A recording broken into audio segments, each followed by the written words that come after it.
That looks good. The lighting's good. Hi. We're back. Even though you thought we'd probably never be because our episode was so good, you probably just thought you're like, we couldn't top it. I don't know how to hold this. Yeah, you wouldn't. Fucking lesbian. That's a funny joke, but too bad we have to cut it because you cussed. We can bleep it out. Hey. Bleep! Shout out FFC. Bleep! Shout out friends over at FFC. We love you.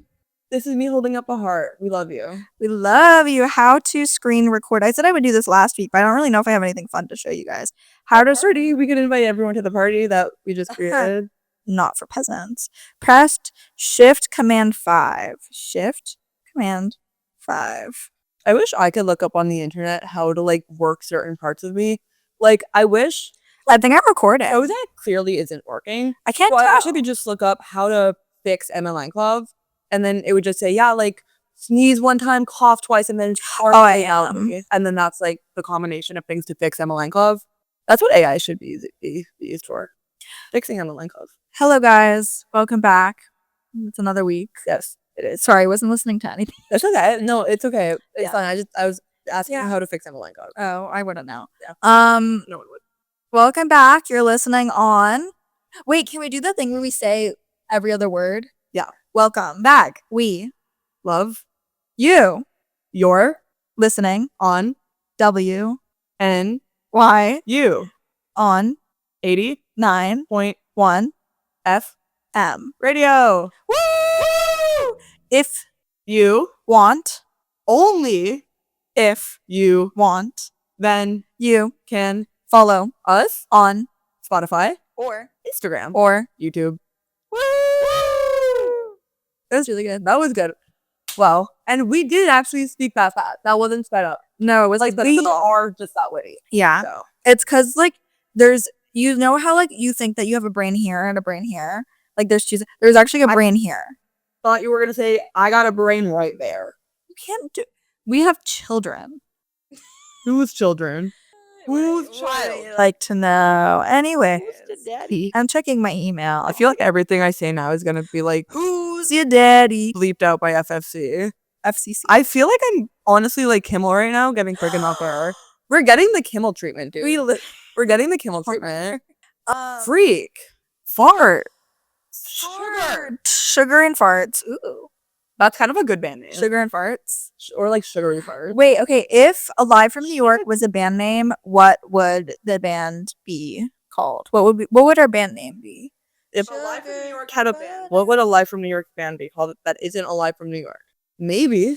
Living la vida loca. New York is alive. That sounds like a song. A single? NYA. New York is That's basically just Niata. New York. Niata? That's actually... I go to NYU, but most people don't know this, but I also applied to NIADA and I didn't get it. I don't know what that is. New York Academy of Dramatic Arts. I applied and I got What's the difference between that and the other one? Well, Lambda. NIADA gets people on Broadway. Like, if I wanted to be Fanny Bryce and Funny Girl, I would go to NIADA. Wait. Do you not know what I'm referencing? I've been doing a bit. Look up fucking NIADA. Is that from, Sorry, look up NIADA right. No, because I think you're doing it. Wait. Like, why would I... Fanny Bryce, of all people. I guess it makes sense because I'm a freaking Jew. Is that illegal to say? It's Jewish illegal? Sorry. Happy Yom Kippur. Do you say Happy Yom Kippur or do you just say Shana Tova? I think you just say Shana Tova no matter what holiday it is, right? Whether or not it's Jewish or not. I think even if it were New Year's Day. Merry Halloween, Shana Tova. Ugh, sorry. Wait. I'm going to like kiss you like that. Speaking of Halloween, what are you going to be for Halloween? Okay, actually, I need everyone to give me couples Halloween costume ideas and then also solo costume ideas. I think everyone listening is ragingly single, and I don't think anyone's going to want... Well, okay, actually, single people have the best couples costumes ideas because they're so desperate. That's what's mean. That's kind of not true. Sam, I'm going to have to tell you, like, you need to cut out everything that makes me look like a bad person. Like, if you laugh, then put it in. No. If I look like a bad person, cut it. That's always a good sign if you put it in after you laugh, because that means you prioritize personality over looks. Okay. got him there. That's What have we been listening to this week, Emma? I've been Ride podcast per usual. Speaking of Ride the podcast, I saw Mary Beth Barone perform stand up and Wally Baram perform. Totally might have just said her last name wrong, and I love you so much. I sometimes can't speak, but I saw both of them perform stand up at UCB. Kind of the best show I've ever been to. And also, it was right after we saw Please Don't Berbiglia. I know. Which, I wouldn't say Please Don't Berbiglia. It was like... mostly just Don't Berbiglia. It was only John Higgins. Don't know where everyone else was. Kind of lame, if you ask me. But it was really awesome. Chloe Trost is also there, who is a longtime friend of the podcast. So shout out Chloe Trost. She was like our third guest. Freaking love her. But I think it was crazy. I kind of had like a really long night. I was at UCB for like 5 hours straight that night. Yeah, you really were. You're like in your home. That was like my residence. You're nesting.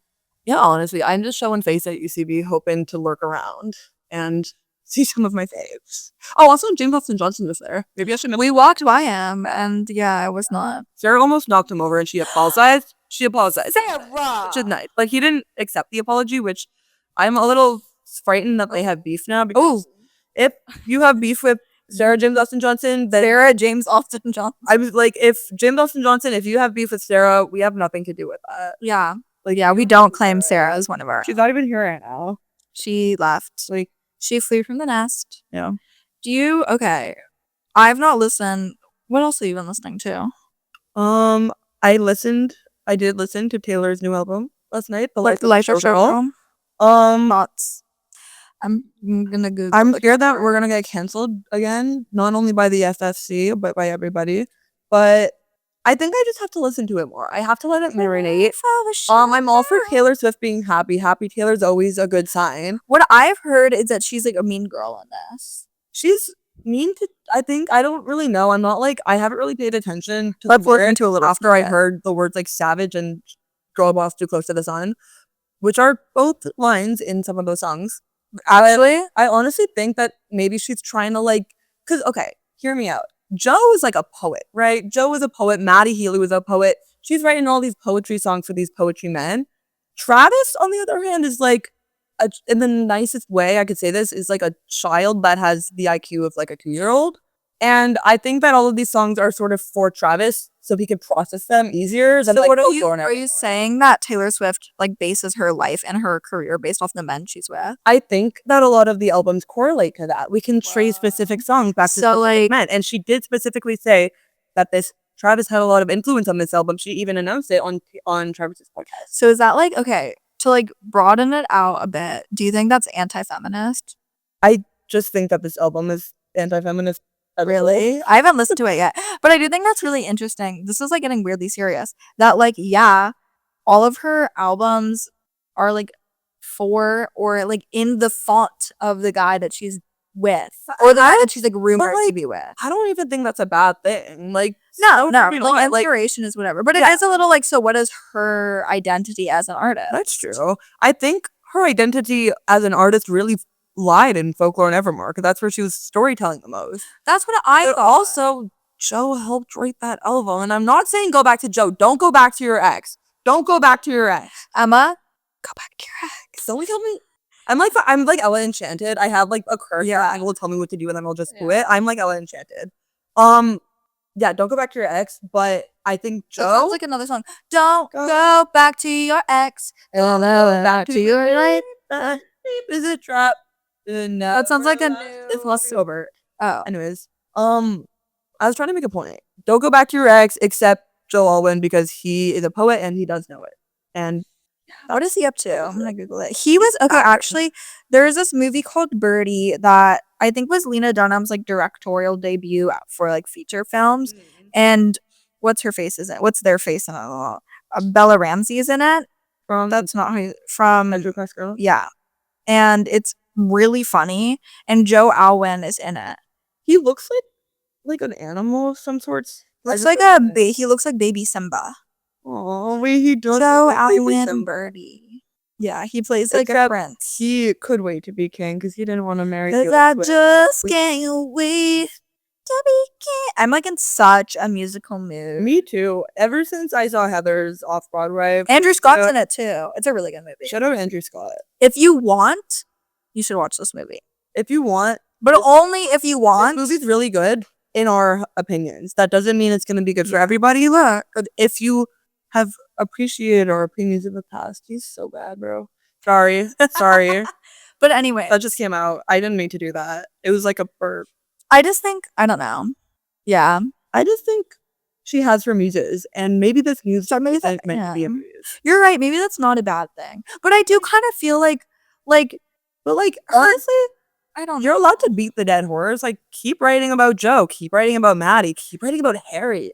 I don't care. Right? Beat the dead horse. 1989 too. She should just write an album called Horse.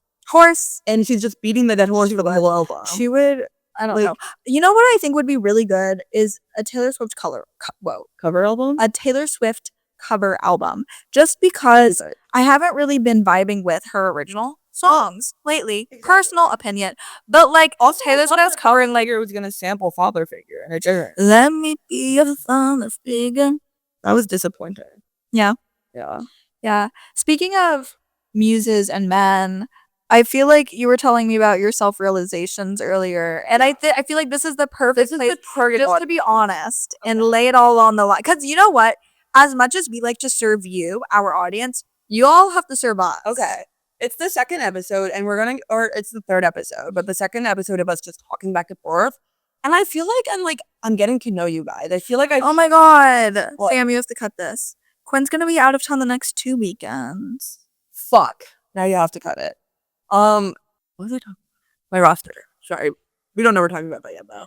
So, anyways, as I was saying, what was I saying? You're talking about how our audience needs to serve us. Okay. So, I love you guys. You guys are committed. This is like our third episode, and you've been watching for a really long time. So, I think I've gotten to a place of comfortability where I could share this kind of stuff with you guys, because you're like my family. You're like my family. We're orphans, and you've taken us in. Yeah, and so now Jungle Book style. The hot guys on October 3rd, having Mean Girls Day. We love gossiping here. We love. Oh my god, it is Mean Girls Day. Mean Girls Day. And I've never seen that movie. Every guy that I am attracted to right now. You're not speaking into the microphone. Every guy.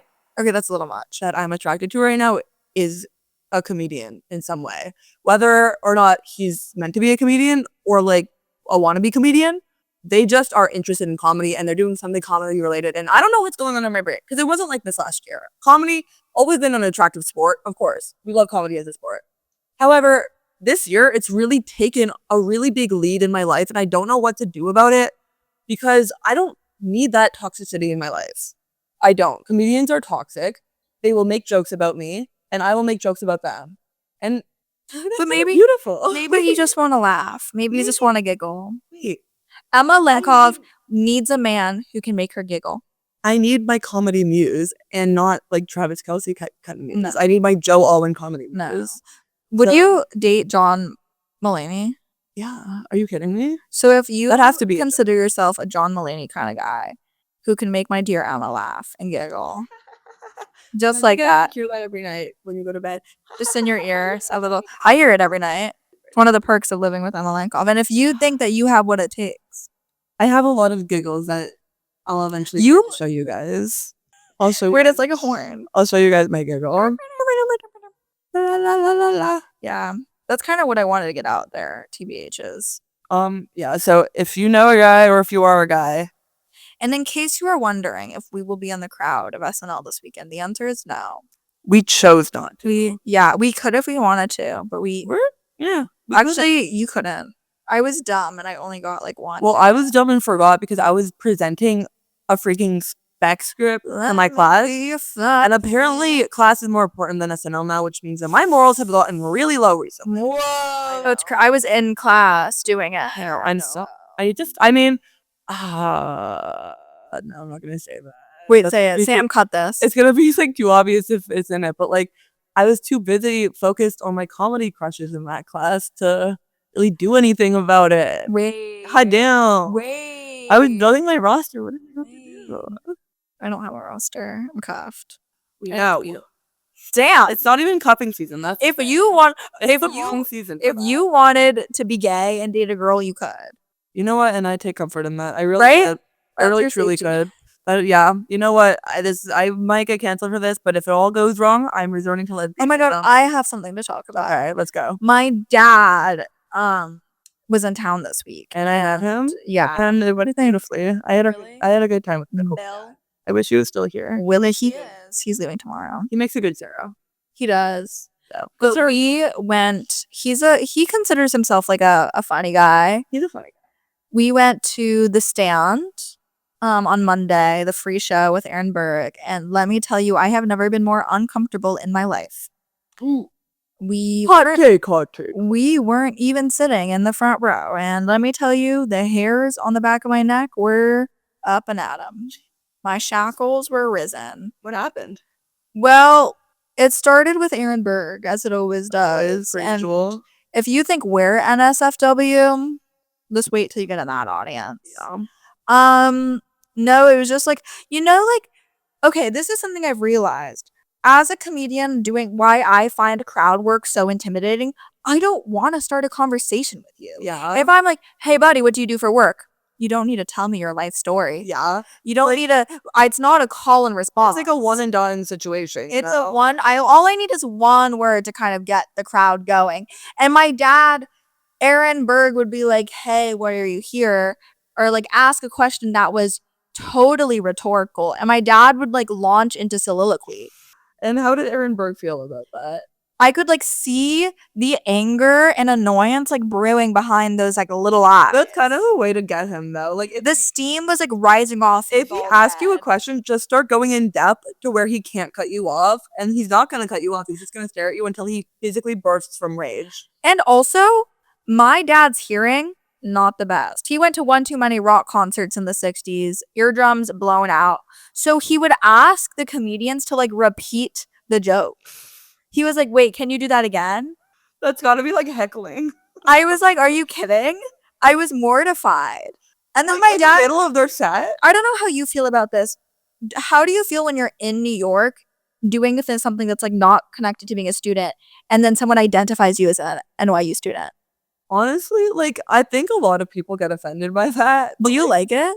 I don't know if it's like a degrading kink situation, but like, I don't know. If someone's like, oh, you freaking NYU kid, I'm like, you're gonna go with me. You're gonna because what would happen is my dad would be like, but it's just like, you know me so well. Aww. You know, like someone's like, you go to NYU, and I'm like, obviously I go to NYU. You just have that vibe. Well, okay. You know I go to NYU. But like, okay, we were in the crowd, and I don't know if it was Aaron Burke or another comedian, but he was like, why are you in the city? And my dad would be like, I'm visiting my daughter. And that's all, like, he could have ended the sentence there. The comedian had enough to like make everyone laugh or whatever. And then he was like, yeah, my daughter goes to NYU. No, he said, my daughter who goes to NYU. Like, he was writing an essay. No one needs to know. Oh my god. And then no one needs to know that I paid for that drink with my fake ID from Ohio. I feel like he was probably like defending himself so he wouldn't have to get laughed at or like joked at by the comedian. But so he's getting him worse. So I feel like he's giving as much information about you as possible so he wouldn't have to get picked on. So yeah, my daughter and my dad threw me under the bus. My daughter who goes to NYU, who also weighs like a lot and has her hair, that's not real. That's not real. Her teeth also not real. She also has really big feet and weird shape. I don't know. But yeah, I'm visiting my daughter. I didn't know you felt that way about me, Emma. Yeah, that's me coming out as I hate Nicole. Wow. That's what I had to say. That's the point of everything, actually. Anyways, we have a super fun segment that that you guys are about to see.